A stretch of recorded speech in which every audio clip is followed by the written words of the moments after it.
You know, when it comes to finding connection later in life, it can really feel like, well, like everyone else got a map and you didn't. There are so many new questions, so many new fears. But what if there was a blueprint?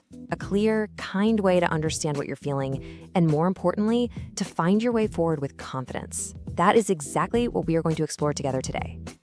So let's start with the question that's really at the heart of it all. It's usually not the practical one. Will I find someone? No, it's the one that whispers to you in the quieter moments. Am I still capable of being loved? Is there actually still time for a real, authentic connection? If that thought has ever, even for a second, crossed your mind, I just want you to know you are so far from alone. It's a deeply human fear, and today we're gonna look it right in the eye, together. All right, so here's our roadmap for this journey. First, we're gonna tackle that question we often don't ask out loud. Then we'll get into the why it can feel so late in the game. From there, we pivot to the good stuff, the solutions. We'll talk about a whole new way to think about love, a practical protocol to get you moving, how to rewrite your story, and finally, a gentle first step you can take literally tomorrow. Okay, so that first piece, the question we don't ask, that fear, am I still lovable? It's so important to understand that this isn't just a random insecurity. It is a powerful, intelligent defense mechanism. Honestly, think of it like your heart's personal bodyguard. It's trying to protect you from more pain by whispering, hey, if we don't even try, we can't get hurt again. It feels incredibly real, but at its core, it's a shield. So that leads to the next question. Why does this feeling of being too late seem so true? I really need you to hear this. It is not a personal failing. You haven't done anything wrong. These feelings actually come from very specific and understandable psychological patterns that can take root after a lifetime of experience. Let's break down exactly what they are. That sense of hopelessness really boils down to two main psychological traps. On one side, you've got what's called existential time scarcity. That's just a fancy way of saying it's that nagging feeling that the clock is ticking too fast, that the window of opportunity is closing for good. And on the other side, we have something called the Idealized Past Trap. Oh, this one's sneaky. This is when our memory acts like a film editor, creating a greatest hits reel of a past love, conveniently cutting out all the tough parts. And that makes it absolutely impossible for any real new person to measure up. And what happens when those two beliefs, the ticking clock and the perfect ghost of the past, get together? Well, they create what psychologists call a consolidated attachment narrative. Basically, it's the story we start telling ourselves that our life story is already written. The main chapters are done, the ink is dry, and there's just no room for a new character to enter the scene. And that story, it can really feel like a cage. But, and this is a really big but, what if that story isn't finished? What if you still have the pen in your hand? This is the point where everything starts to shift. We're going to pivot now, from just understanding the problem to actually empowering ourselves with the solution.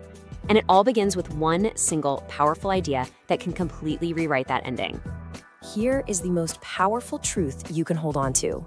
Love is not a finite resource. It's not like a bank account that you spent down to zero. Not at all. It's a skill, just like playing the piano or gardening or learning a language. It's a capacity you have inside you right now that can be practiced, strengthened, and grown right here in the present. It hasn't gone anywhere. It's just waiting to be exercised. So the natural question is, okay, how do I practice this skill? Well, we use a simple framework. Let's call it the Relational Re-entry Protocol. Just think of it as a toolkit with three essential tools. First, a belief audit, which is all about challenging those old limiting stories. Second, something called small v vulnerability, which is a safe way to rebuild your confidence. And third, a simple way to reframe perfection so we can connect with real people instead of ghosts. Okay, let's get practical. Let's roll up our sleeves. We've talked about the what, the big idea that love is a skill. Now, let's really dive into the how. These are the specific, actionable things you can do to start putting this protocol into practice and begin moving forward, maybe even today. Our very first tool is designed to do one thing: fight feelings with facts. It's called the objective evidence log. You know that negative voice in our heads, the one that says it's too late or who would want me? It's very, very persuasive, but it almost never, ever deals in hard data. This tool forces it to. Here's how simple this is. You just grab a little notebook or even a note on your phone. And each day, your only job is to write down 1 or 2 concrete pieces of proof that you are still a connected, caring person. Did you share a laugh with the person at the grocery store? Did a friend call just to say hello? Did you offer a kind word to your neighbor? See, these aren't huge, romantic gestures. They are small, undeniable data points. And the goal is to build a case file of evidence that proves that internal voice of hopelessness is just wrong. All right, tool number 2. This one is designed to tackle what is maybe one of the scariest words in relationships: vulnerability. Especially after loss, being vulnerable can feel like standing on the edge of a cliff. So we are not going to ask you to jump. Instead, we're going to practice what's called small V vulnerability. Tiny, low-risk acts of openness that gently retrain our brain to believe that connection can be safe again. This is all about what we call low-stakes exposure. The drill is simply to share one benign, personal piece of information with a safe stranger. For instance, when the barista asks how you are, instead of the automatic, fine, you could try something like, I'm doing pretty well actually, I'm really looking forward to a quiet afternoon with a book. You see? You're sharing a tiny, low-risk slice of your world.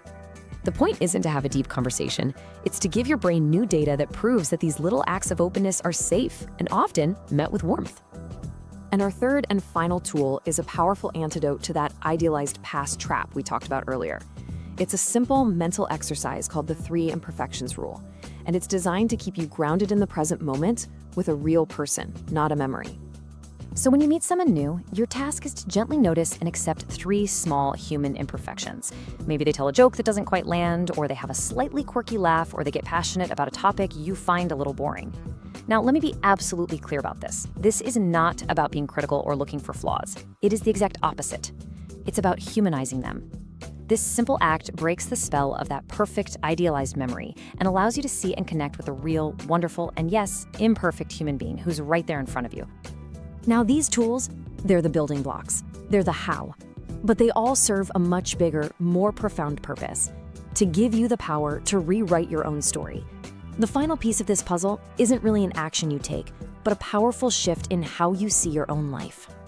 And really, it all comes down to this question. It's a choice we all have. Is your past a cage that you're living in, something that defines and limits what's possible for your future? Or is it a foundation built of experience, wisdom, and resilience that you can now build something new and beautiful upon? This is what's known as narrative control, and it's where your real power lies. Just think about it for a second. Everything you have been through, the joy, the grief, the lessons learned the hard way, it has all forged an incredible depth of wisdom and empathy in you. Those experiences are not liabilities. They are your greatest assets. You know yourself better now than you ever have. You know what truly matters in life. That emotional strength makes you a more aware, more present, and more valuable partner today than you ever could have been before. Okay, we have covered a lot of ground together, from the deep psychological roots of this fear all the way to a practical toolkit for moving forward. So now let's just bring it all home. Let's distill everything we've talked about into one single, gentle first step that you can take. Your path forward really can begin right here, right now. So if you only take one thing away from our time together, let it be this. First, that paralyzing thought, is it too late? I want you to see it for what it is, a self-limiting defense, not a fact. Second, remember that there is a solution, that simple framework, the Relational Re-entry Protocol. And third, the way to begin is by using objective evidence to talk back to your fears, and small v vulnerability to gently retrain your heart for connection. And with all that said, I want to leave you with a gentle, non-intimidating challenge. Just one small thing. Sometime tomorrow, I want you to practice the small v vulnerability drill just once. Share one benign personal detail with one safe stranger. That is it.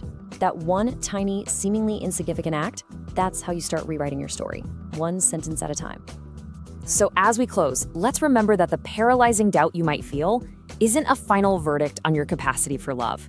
It's just your heart's way of trying to protect itself from pain. The most helpful insight is that you have the power to change that narrative, using simple tools like the belief audit to challenge despair with facts, and the small v vulnerability drill to retrain your brain for safety.